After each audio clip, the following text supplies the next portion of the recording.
Genius for life. Coconut smoothies coming at you.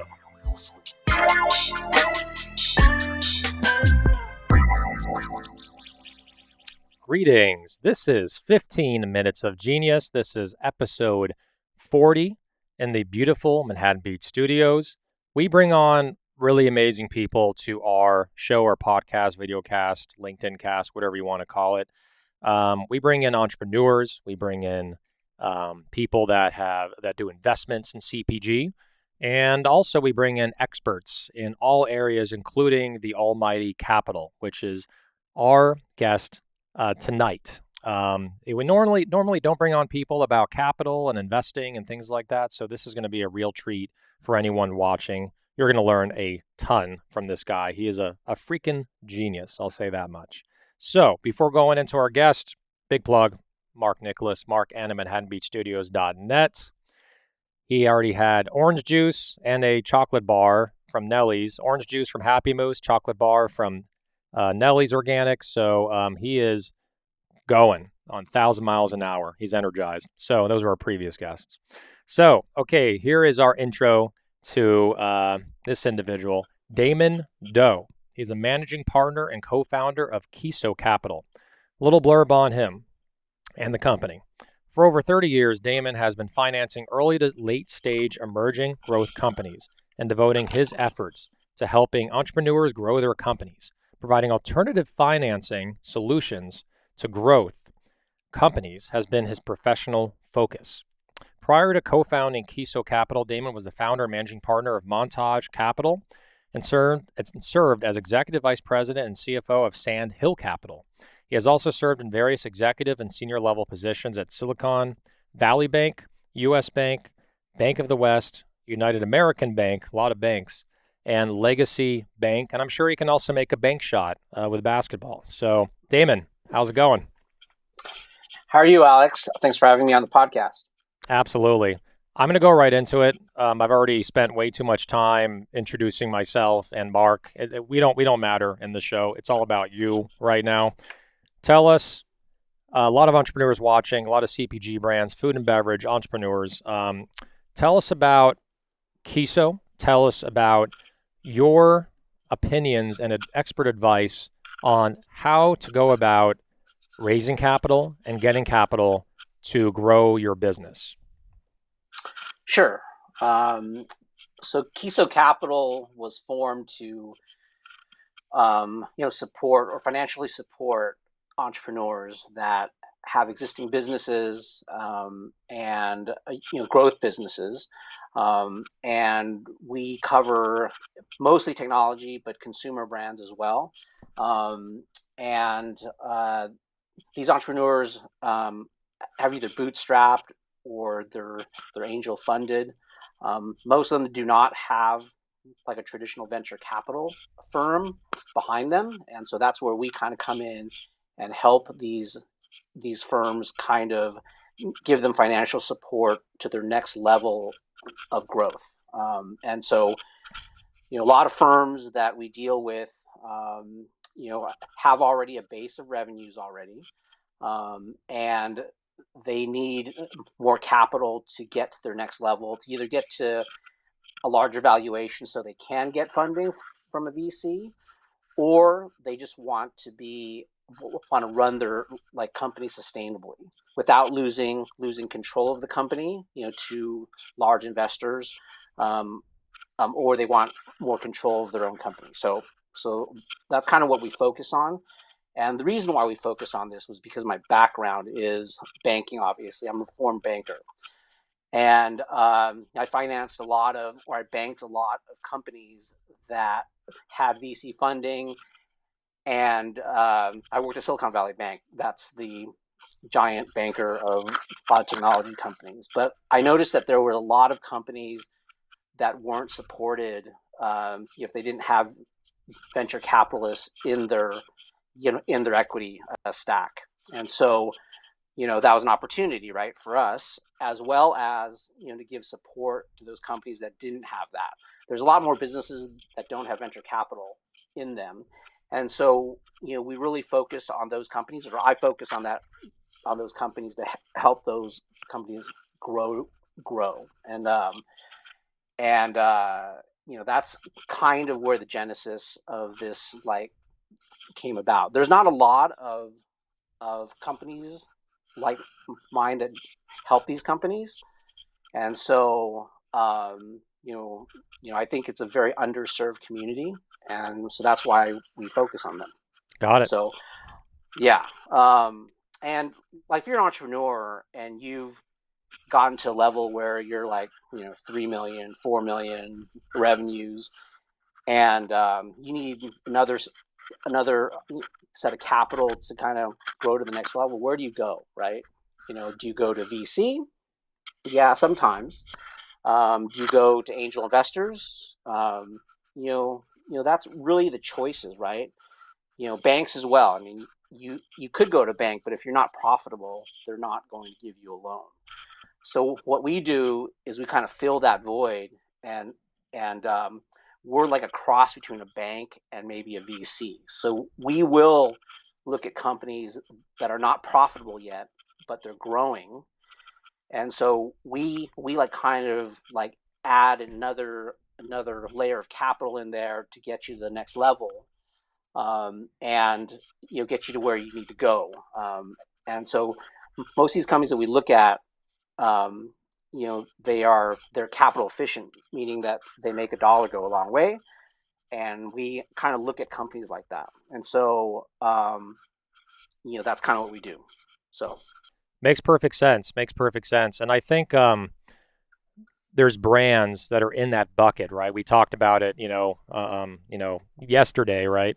Offline about there's companies, I call it the valley of death, right? You are a food and beverage brand. You're above $1 million in revenue, but you're not quite there to that 5, 6, 7, 8, 9, 10 million revenue. And you cannot raise your Series A, right? Especially in this environment with COVID, a lot of venture capital firms are holding on to their money more, and they're tightening up and only reinvesting in existing portfolio companies, right, versus new opportunities. So I think you offer a really valuable service. We call it venture debt, right? I think you said it yourself, venture debt, where you're taking more of a chance than a bank, but you're definitely not. You're not a VC, you're not a venture capitalist. In a way, you are, but you're not taking a bunch of equity. So I think it's a really valuable service that you're helping entrepreneurs conserve equity, right? By taking on money from Kiso Capital. Obviously, you take a risk, maybe you take a warrant or an option or something like that. In exchange for the risk, you get much needed capital needed for growth. So tell us about some of your, I guess, stories from the past, right? I know you worked with Odwalla. You work with some other food and beverage brands, I think Quest Bar as well. What was your experience with them? Where did this type of venture debt funding, give us some examples about how that helped scale their businesses? Because they're huge companies. Odwalla, was huge before they got cut by Coke, but Quest also very big. But how do you work with them? So for Odwalla, I don't know if you remember, but they went through an E. coli issue. Yeah, I remember and that. A small child passed away because of their pasteurization or their lack of pasteurization, and they were going to be delisted on the New York Stock Exchange, and because they're losing the support of their banks, and so we went in there and provided a line of credit to them that helped them retain their New York Stock Exchange listing, so they could have time to recover. And so they went from they took that support, kept their listing, and recovered from that PR nightmare, and gave them another year or two in order to correct all the wrongs and everything. And so that was one way we helped them. And that was a pretty unique situation. On Quest, it's probably more attuned to what your entrepreneurs are interested in that we had a couple of entrepreneurs that was coming up with a nutrition bar. These guys were bodybuilders, and they wanted a sugar-free bar, couldn't find it, and they decided, or they started baking their own and started selling it to their gym, and kind of grew from there, and they grew it into like a $3 to $5 million business, and now they needed more capital in order to reach the next level, and so we came in there with some capital or some financial support behind that. They're very close to break even at that time, and they're growing really fast, and they were like adding customers by the dozen to their Mm-hmm. portfolio. Mm-hmm. And so our capital helped them grow to the next level, which in about 2 to 3 years time, they grew to about 90 million or so in revenue, and was number 2 on the Inc. 500 list. And so that was a real big success story, how we helped them. So that is before any kind of PE firm came in or venture capital came in. And so we were there pretty early. So Yeah. that's kind of the story of Quest. So Yeah, I think this is really in these stories, right, which helps entrepreneurs better understand the power of the service, right, of this offering. Is venture debt seems to be almost like it's going to become more and more common, because I think the environment right now for brands like us that are on our way to doing above 5 million, breaking 10 million hopefully this year. The fact is that we may not want to raise money from outside capital. Maybe we do. Maybe it's the right move for us, depending on the partner. We got to get the right partner that is aligned with you. And there's always a risk in that, right? That you get the wrong person and they start getting covenants, and they start taking control. And like we talked about yesterday, they start staffing people in your company that may not be the best fit for the culture. And culture is everything to a business. The people are everything to build a sustainable and great product and brand. So venture debt, I think, is going to become more and more common, and podcasts like these educates the masses right on LinkedIn that you don't have to do it the traditional way. You don't have to just go to seed, like pre-seed, seed, series A. Like there's other ways to actually achieve what you want to achieve. So I think that's really really important to know. So tell us more. If someone, you're saying there's some requirements, right, to work with you, right? You have to be capital efficient, maybe possibly breaking even, but not a requirement. Tell us more, like what are the checklist items what is a good fit for Kiso Capital to consider doing a venture debt deal with them? So we're looking at companies that are, about 3 million and above, like revenue, like the trailing revenue.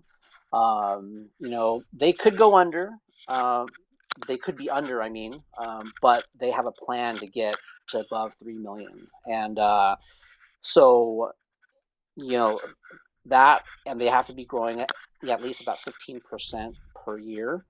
Um, they have to be a high growth company, because otherwise, it wouldn't make sense to get a debt facility to just fund, you know, like a static company, right?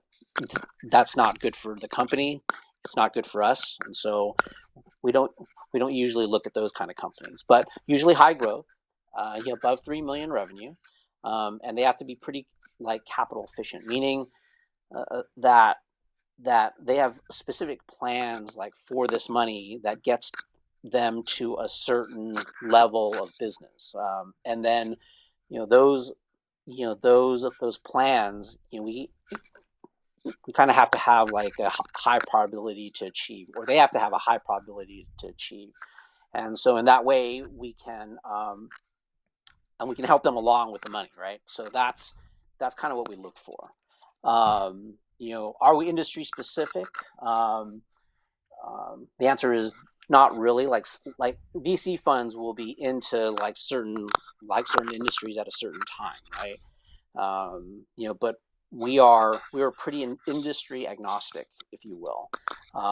But again, we're looking for growth companies. Great. That's kind of what we look for. I've seen a few of your entrepreneurs that have presented here, and they're like the perfect kind of entrepreneurs, they have a base of revenue already.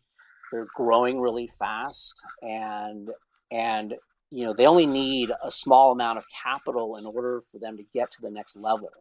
And that's really what we're looking for, right? We're not, they're not looking for a lot of money. So, like any kind of like capital intensive company, we're probably not interested in. But if they need incremental capital to grow, we're definitely the firm that would take a look at that. Got it. So good for anyone to know that is watching this, is what is the right fit for Kiso. And again, you know it's not an automatic approval. You have to really check all those boxes, because at the end of the day, correct me if I'm wrong, Damon, like, you're investing in a way, right? You have to Yes. believe in the story and the journey, and believe that they can actually make it and scale the business, and also eventually pay back, that loan in the venture debt. So you're taking a chance on these Yes. entrepreneurs and companies, right? And Yes. so important to know Yes. that. And the benefits of that too is that when you take on debt, the cost of capital is a lot less. Number one, financially, like, so you lose less of your company, versus a VC. Okay, that's one benefit. The other one is we don't sit on your board. We're not telling the company how to manage their business, and so um, that's a huge benefit. We're not in your way. Basically, we're not the experts in your business. You're the expert in your business, Exactly. and we sit there and we try to help however we can. Once we have an investment in you, we usually try to do everything to help them, network them with other companies that they're interested in to partner with. We help them with, um, networking with other financial types Hmm. or accounting or whatever. And so we kind of help them along the way. And that's the value add there. It's not just about the money. It's about the relationship with the entrepreneur, and we're a lot more friendly. I don't want to say that other investors aren't friendly, but Right, right. we're a lot more friendly in terms of not controlling the business, and I think that's a huge issue with entrepreneurs. A lot of times, like, entrepreneurs, don't want a VC, because of the control issue, and so we get a lot of those entrepreneurs to come Hmm. and say, "Hey, I only need a little bit here, and I don't want to lose control of my company," and so that's why they go with us. So Exactly. that's Yeah, I mean, there's a lot of personal preference here, right? It's emotional, and with some logic on what is the right direction to go, right? And there's not one right or wrong way in all this. It's really the personal preference of the company, and when the VC, some control less and let the company. Like, I just talked to a VC last week, remain nameless, but the managing partner said, we want to add value, put in the money, and let you do what you do best. We're not going to mess with the secret sauce, but you can poach us for resources. But there are others, depending on the fund, where they put in the money and they want a more active role in the company, board members, maybe staffing some people from their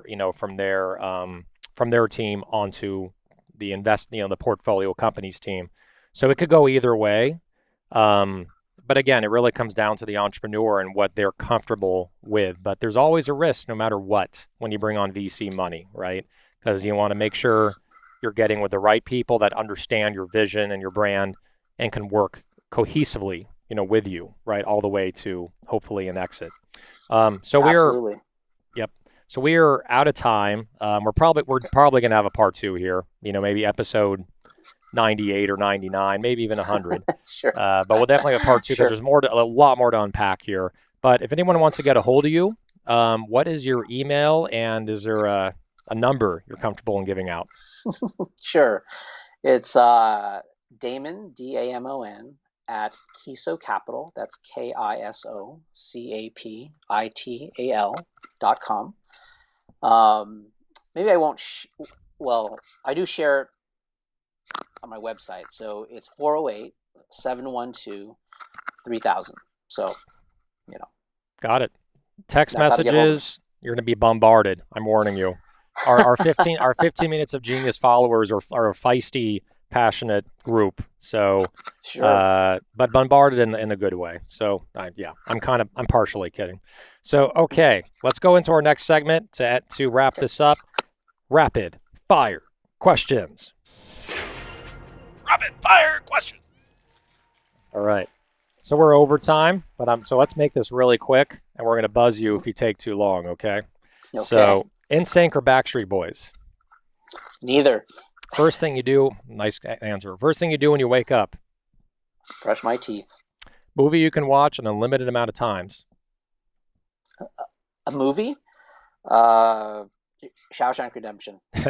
Our first guest said that, Greg Fleischman, I believe. Oh, it did? Okay. So, yep. I didn't see that. 2 Shawshanks tonight. Song you can listen Wow. to an unlimited amount of times? Piano Man by Billy Joel. That's actually my least favorite song of all time. I'm not kidding. Really? Oh, jeez. Never liked it. Sorry about that. Whenever I would go to karaoke bars, not drinking bars, but karaoke, whenever someone sings that, I would leave. I'm not kidding. Oh, really? Just never liked it. Okay. No, nothing against you personally, just the song. No issues. Favorite sport to watch? Ice hockey. Mine too. Zoom, Microsoft Teams, or Google Meet? Which one? Zoom. What is your spirit animal? The dog. Window seat Is or that aisle a seat? correct one? Everything's correct, man. Aisle seat. Peanut butter or almond butter? Peanut butter. Omnivore, flexitarian, vegetarian, or are you vegan? Omnivore. LeBron James or MJ? LeBron James. Wow. Ginger or turmeric? Ginger. Favorite food or drink if you're stuck on a deserted island? You cannot say Genius Juice, you cannot say Odwalla, and you cannot say Quest Bar. How about pasta? Pasta's good. Pasta's good. Pasta's All right, good. so that is rapid fire questions with Damon Doe, the managing partner and co-founder of Kiso Capital. Thank you again, Damon, for joining us. Definitely a part 2 coming. And yeah, man, thanks for spending time with us. Have a wonderful night. All right, thanks for having me. You got it. Take good care. I'm sure we'll be Thank talking you. soon about capital. So, episode 40 in the books, 15 minutes of genius. Another big plug to Mark Nicholas, Mark and ManhattanBeachStudios.net. This guy back there drinking orange juice and eating Nellie's bars. So again, reach out to him for anything you need, photo, video, weddings, once weddings were back online. He's awesome, and he's great for that. So again, episode 40 in the books. And last thing, what is it? Stay capitalized and genius, my friends. Genius for life.